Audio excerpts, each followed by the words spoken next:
YCP గురించి మాట్లాడుతున్నారు అంటే వైసీపీకి నిజంగానే జగన్మోహన్ రెడ్డి చెప్పినట్లు 151 సీట్లు దాటితే దానికి ఏం కారణాలు అయి ఉండాలి అనేది మనం మాట్లాడుకుంటే ఒక కారణం ఏంటంటే ఒక మ్యాసివ్ సోషల్ ఇంజనీరింగ్ అంటే జగన్మోహన్ రెడ్డి నిర్మించుకున్నటువంటి ఒక సామాజిక కూటమి అంటే సోషల్ కోయలిషన్ నిర్మించుకున్నారు.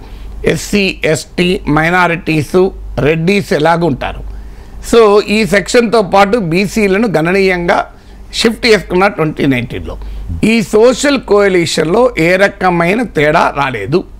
వాస్తవంగా ఈ తేడా రాకపోవచ్చు కూడా ఇప్పటికీ కూడా, అంటే బీసీలు చెప్పలేం కానీ ఎస్సీ ఎస్టీ మైనారిటీస్ రెడ్డీస్ ఈ సెక్షన్స్లో జగన్ సోషల్ బేస్లో ఎక్కడా పెద్ద డివిజన్ రాలే. సో ఆ డివిజన్ రాకపోగా మైనారిటీస్ మరింతగా కన్సాలిడేట్ అయి ఉండాలి. నేను ఇది మళ్ళీ చెప్తున్నాను, లేట్గా మొదలుపెట్టి చూసే వాళ్ళకు, ఇఫ్ జగన్ ఈజ్ రైట్, నాకు తెలియదు రైట్ రాంగో, నాకు తెలిసినా నేను చెప్పాను ఎలక్షన్ కమిషన్ గైడ్ లైన్స్ ప్రకారం it is not the time for us to forecast. So కానీ స్పష్టంగా ఒకవేళ జగన్మోహన్ రెడ్డి క్లెయిమ్ చేసుకున్నట్లు 151కి పైగా సీట్లు వస్తే కారణాలు ఏమై ఉండవచ్చు అనుకుంటే, మొదటిది జగన్మోహన్ రెడ్డి తన సోషల్ కోయలిషన్ నిలుపుకోవడమే కాకుండా దాన్ని ఎక్స్పాండ్ చేసుకుని ఉండాలి. అంటే మైనారిటీలు బీజేపీ టీడీపీ పొత్తు వల్ల మరింతగా ఇటువైపు గ్రావిటేట్ అయి ఉండాలి వైసీపీ వైపు. అందువల్ల ఈ సోషల్ కోయలిషన్ ఇంటాక్ట్ ఉండడమే కాకుండా ఎక్స్పాండ్ కావాలి.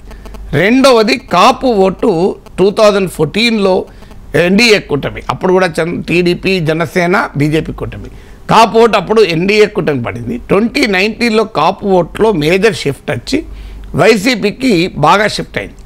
ఇప్పుడు 2024లో పవన్ కళ్యాణ్ ప్రభావం ఉన్న ఏమైనా కాపు యూత్ షిఫ్ట్ అయి కాపులో ఉన్న ఎల్డర్లీ ఓటు షిఫ్ట్ కాకుండా ఉండాలి.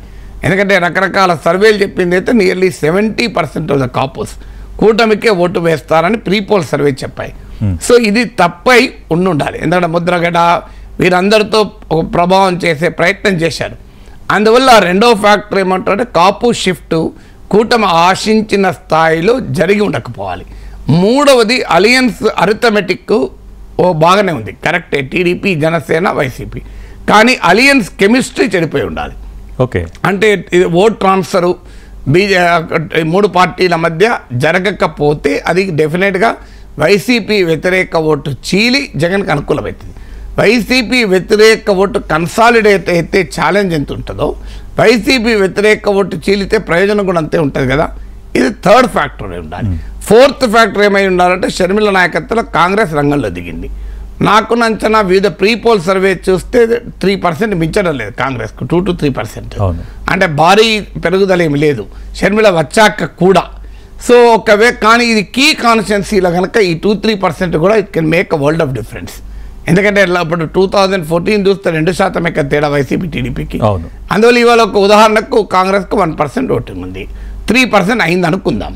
సో ఈ 3% అంటే ఇంకో 2% కాంగ్రెస్కి వచ్చింది కదా. ఈ 2% ఎవరిది కావాలి కదా. 2% కనుక ప్రభుత్వ వ్యతిరేక ఓటే చీల్చి కాంగ్రెస్ పార్టీకి 2% కనుక పెరిగితే ఆ అడ్వాంటేజ్ మళ్ళీ వైసీపీకి వస్తుంది. ఇది నరేంద్ర మోడీ చిలకలూరుపేట సభలో అనుమానం కూడా వ్యక్తం చేశాడు. సో ఆయన జగన్ షర్మిల ఒకటే, మీరు అది నమ్మి వాళ్ళు విడివిడిగా ఉన్నారని నమ్మే మీరు ఓటేయకండి, ఓటేస్తే వైసీపీకి లాభం అవుతుందని. ఇది చంద్రబాబు నాయుడు పవన్ కళ్యాణ్ అనలేదు కానీ వీళ్ళు అన్నారు. ఇక ఐదవది సంక్షేమ పథకాలు, జగన్ పథకాలను మించి చంద్రబాబు ప్రామిస్ చేశాడు, ప్రతిదానికి ఎక్స్ట్రా యాడ్ చేశాడు. కానీ చంద్రబాబు నాయుడు పైన విశ్వసనీయత లేక ఆయన ప్రామిసెస్ నమ్మకపోతే ఆయన ప్రామిసెస్ పెద్దగా ప్రచారం చేసుకోలేదు. ఇందులో ఇంకో ఇంట్రెస్టింగ్గా ఉంది. మీరు ఉదాహరణకు మహిళలకు ఉచిత రవాణా ఉంది, ఎక్కడ మీరు క్యాంపెయిన్లో లేదా పాయింట్. అసలు అదొక అద్భుతమైన ప్రచారాస్త్రం. ఎందుకంటే తెలంగాణలో కర్ణాటకలో కాంగ్రెస్ విజయానికి భారీగా ఉపయోగపడ్డ అస్త్రం, కానీ దాన్ని ఎక్కడా క్యాంపెయిన్ చేయలేదు. మీరు ఉదాహరణకు ఏదైనా న్యూస్ పేపర్లో ఆర్టీసీ బస్ వేసి మహిళలకు ఉచిత రవాణాని భారీగా అడ్వర్టైజ్మెంట్లు ఇవ్వచ్చు, కానీ మీ భూమి మీది కాదు అన్న ఫియర్ పైన ఎక్కువగా ఆధారపడ్డారు తప్ప చివరి దశకు వచ్చే వరకు సూపర్ 6లో క్యాంపెయిన్ చేసుకోలేదు పెద్దగా మీరు గమనిస్తే. అందువల్ల ఆ పథకాల పైన ప్రజలు విశ్వసించకన్నా పోవాలి, చంద్రబాబు పథకాలు గ్రౌండింగ్ అన్న ప్రజలకు వెళ్ళకపోవాలి. ఆరవది కూటమి బాగా విశ్వసించేది తమ గెలుపుకు ఉపయోగపడుతున్నది భూమి మీద ఫియర్. Land titling act. దీనిపైన చివరి నిమిషంలో వైసీపీ డిఫెండ్ చేసుకునే ప్రయత్నం చేసింది. ఇది టీడీపీ ఆ రోజు అసెంబ్లీలో మద్దతు ఇచ్చారు, ఇది నీతి ఆయోగ్ అని. కానీ మనకు గమనించింది అయితే ఇది ఎఫెక్టివ్ డిఫెన్స్ లాగా లేదు, ఒక రకంగా ఎఫెక్టివ్ అగ్రెసివ్గా ప్రోయాక్టివ్గా లేదు, ఏమైనా రియాక్టివ్గా ఉంది. కానీ ఈ భూమి లేదు, భూమి పోతుంది అన్న భయాన్ని జనంలోకి పొక్కపోవచ్చు. అదొక ఆరో అంశం. అంటే పైపైన సోషల్ మీడియా ఇన్ఫ్లుయెన్స్ ఉన్నవారు అర్బను వీళ్ళలో పోయి ఉంటుంది, కానీ కింద దిగువ స్థాయికి నిజంగానే వైసీపీకి సాలిడ్గా ఓటు వేసే వర్గాలు లోకి ఇది వెళ్ళలేదనుకోండి, ఈ ప్రభావం పెద్దగా ఉండదు. అందులో 7వది మీకు రాయలసీమలో తమ తిరుగులేని ఆధిపత్యం. అంటే ఓట్లు తగ్గినా ఒకవేళ ఆ మెజారిటీలు తగ్గవచ్చు, కానీ సీట్లు కనుక గెలుచుకున్నారనుకోండి. ఎందుకంటే నా అంచనా రాయలసీమలో కనీసం 20 సీట్లన్న వైసీపీ కోల్పోకుండా అధికారం పోదు. ఓకే. సో రాయలసీమలో కనుక తన ఆధిపత్యాన్ని వైసీపీ, గ్రేటర్ రాయలసీమలో తన ఆధిపత్యాన్ని కనుక వైసీపీ నిలబెట్టుకుంటే వైసీపీని ఓడించడం అనేది అంత మామూలు విషయం కాదు. సో అందువల్ల ఇదొక 6వ ఫ్యాక్టర్గా ఉండాలి. 7వ ఫ్యాక్టర్ ఏంటంటే పోలింగ్ పెరిగింది కదా, సహజంగా ప్రభుత్వ వ్యతిరేక ఓటు అయి ఉండొచ్చు కదా అని. కానీ ఇంకో డైమెన్షన్ ఉండొచ్చు. 4-5 ఏళ్ళుగా వాలంటీర్ నెట్వర్క్ పనిచేస్తుంది. ఈ వాలంటీర్లకు చాలా 50 మందికి ఒక వాలంటీర్ అంటే గృహమిత్ర కూడా ఉన్నారు. గృహమిత్ర అయితే 25 మందికి ఒకరు. ఇది బీజేపీ పన్నా ప్రముఖ్ పైన ఇంప్రూవ్మెంట్. బీజేపీ వాళ్ళు బూత్ లెవెల్ కమిటీస్ అంటారు, అంటే పన్నా ప్రముఖ్ అంటారు. సో ఆ పన్నా ప్రముఖ్ పైన ఇంప్రూవ్మెంట్ ఇది. సో ఈ గృహమిత్ర వాలంటీర్ కంబైన్డ్ నెట్వర్క్ వైసీపీకి ఉపయోగపడి ఉండాలి. ఎందుకంటే ఇటు అటు 25 మంది ఓటర్లు అంటే వాళ్ళతో ప్రత్యక్ష సంబంధాలు ఉంటాయి. ఇప్పుడు రేపైనా మళ్ళీ పథకాలకు వీళ్ళతో లింక్, ఓటు వేయకపోతే కలవదు కనుక ఓటింగ్కి వస్తారు. తర్వాత ఈసారి ఇంట్రెస్టింగ్ అంశం ఏంటంటే డబ్బు పంపిణీ. అసలు ఎక్కడ టీడీపీ వాళ్ళు వైసీపీపై కానీ వైసీపీ వాళ్ళు టీడీపీ కానీ ఆరోపణలు చేసుకోలే.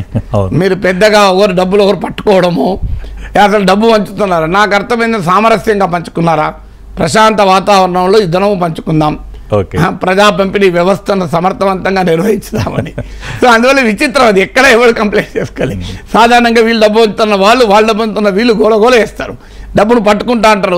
ఆడ వాహనంలో పట్టుకున్న వీళ్ళు వాహనం పట్టుకో నానా వ్యవస్థ ఉంటుంది. సో అదేమీ లేదు, ప్రశాంతంగా వీళ్ళు వాళ్ళ మీద ఆరోపణ లేదు, వీళ్ళ మీద ఆరోపణ లేరు. అందువల్ల ఇద్దరు కలిసి మరి అండర్స్టాండింగ్లో అధికారుల సహకారంతో ఎవరి సమయంలో వాళ్ళు పంచి చేశారా అనే అనుమానం కూడా వస్తుంది. దీనివల్ల ఓటింగ్ పెరిగింది తప్ప ప్రభుత్వ వ్యతిరేకతతో ఓటింగ్ పెరగలేదని అనుకోవాలి. అంటే డబ్బు ప్రభావం ఉంటుంది, తర్వాత వాలంటీర్ నెట్వర్క్ ప్రభావం వల్ల పెరిగి ప్రభుత్వ వ్యతిరేకత వల్ల పెరగలేదు అన్న కంక్లూజన్కు మనం రావాల్సి ఉంటుంది. సో 8వది ఏంటంటే అలియన్స్ క్రియేట్ చేసిన సోషల్ కోalition, అంటే కమ్మ, కాపు, బీసీ, ఈ కోalition అన్నేతరల్ అలియన్స్. మనందరికీ తెలుసు ఆంధ్రప్రదేశ్ సమాజంలో కమ్మలకు కాపులకు గ్యాప్ ఉంటుంది, కాపులకు శెట్టి ప్రజలకు గ్యాప్ ఉంటుంది, కాపులకు ఎస్సీలకు గ్యాప్ ఉంటుంది. కాపు ఓటు ఇటైతే శెట్టి బలజ ఎస్సీ ఓటు అటయ్యే అవకాశం ఉంటుంది. కానీ ఈ పొలిటికల్ అండర్స్టాండింగ్ వల్ల ఈ వీటిని కలపగలిగారు. సో ఈ కలిపింది ఇది అన్నేచురల్ ఎలియన్స్. ఎందుకన్నంటే అసహజమైన మైత్రి, సామాజికంగా అసహజ మైత్రి రాజకీయం కలిపింది. అది కనుక సరిగ్గా అతుక్కోకపోతే ఫెబికోల్ మందం రాలేదనుకోండి, సో అది ఏమైనా దెబ్బతింటాయి. ఈ 8 ఫ్యాక్టర్స్. ఉదాహరణకు 9వ ఫ్యాక్టర్ ఏంటంటే మహిళలు. సో మహిళా ఓటరు ప్రీపోల్ సర్వేలో కూడా చెప్పింది క్లియర్గా వైసీపీకి ఒక 10% ఎక్కువ ఉంది, మామూలుగా లేదు. అది నేను చాలా ప్రీపోల్ సర్వేలు చూశాను, క్లియర్ ఎడ్జ్ ఉంది సంక్షేమ పథకాల ప్రభావం వల్ల. సో సంక్షేమ పథకాల ప్రభావం వల్ల మహిళా ఓటు ఎక్కువ ఉంది. సో మహిళా ఓటర్లు ఎక్కువగా ఓటింగ్లో పాల్గొనడం కూడా జగన్ కలిసి రావాలి. 10వ ఫ్యాక్టర్ ఏమై ఉంటుందంటే గ్రామీణ, రూరల్ అండ్ అర్బన్. సో ఈ రూరల్ అర్బన్లో డిస్కంటెంట్ ఉంది, రూరల్లో ఆ డిస్కంటెంట్ అసంతృప్తి ఉన్నా, ఏది అభివృద్ధి జరగలేదనో, రోడ్ వేయలేదనో, ఏదైనా దీనికన్నా సంతృప్తి డామినేట్ చేసి ఉండాలి. అంటే సంక్షేమ పథకాల వల్ల సంతృప్తి ఉంటుంది, ఎక్కడో చోట అలగడము గులగడం ఉంటుంది. కేటీఆర్ తెలంగాణలో ఇదే నమ్మకంతో ఉండే, అలిగినా గులిగినా గుద్దడమే అని. కానీ తెలంగాణలో జరగలే, అలిగారు గులిగారు, బీఆర్ఎస్ని గుద్దారు. బీఆర్ఎస్కు గుద్దలేదు, బీఆర్ఎస్ను గుద్దారు. ఆడ విభక్తుల్లో తేడా వచ్చింది. ఆ విభక్తి నేను లా ఊలు ప్రథమ విభక్తుల్లో తేడా వచ్చింది. సో అందువల్ల బీఆర్ఎస్ పై అనుకూలంగా గుద్దుతారని వ్యతిరేకంగా గుద్దారు. మరి ఇక్కడ ఏమైనా జగన్ పట్ల అలుగుతూ గులుగుతూ చివరికి వచ్చే వరకు జగన్కి గుద్దారా? ఈ 10 ఫ్యాక్టర్స్ గనక ఉండి ఉంటే, అంటే నేను మళ్ళీ చెప్తున్నాను, మా జగన్మోహన్ రెడ్డి చెప్పిన ఫిగర్ 151 దాటి సీట్లు వస్తాయని, ఒకవేళ అది జరిగితే రియల్లీ షాకింగ్. నాకైతే ఆ నమ్మకం లేదు. గ్యారంటీగా తగ్గుతాయనే నా నమ్మకం. ఎంత తగ్గుతాయో నేను కూడా చెప్పలేను, ఇప్పుడు చెప్పకూడదు కూడా. కానీ ఒకవేళ గనక నిజంగానే ఆ స్థాయిలో వస్తే ఈ 10 కారణాలు అయి ఉండాలి.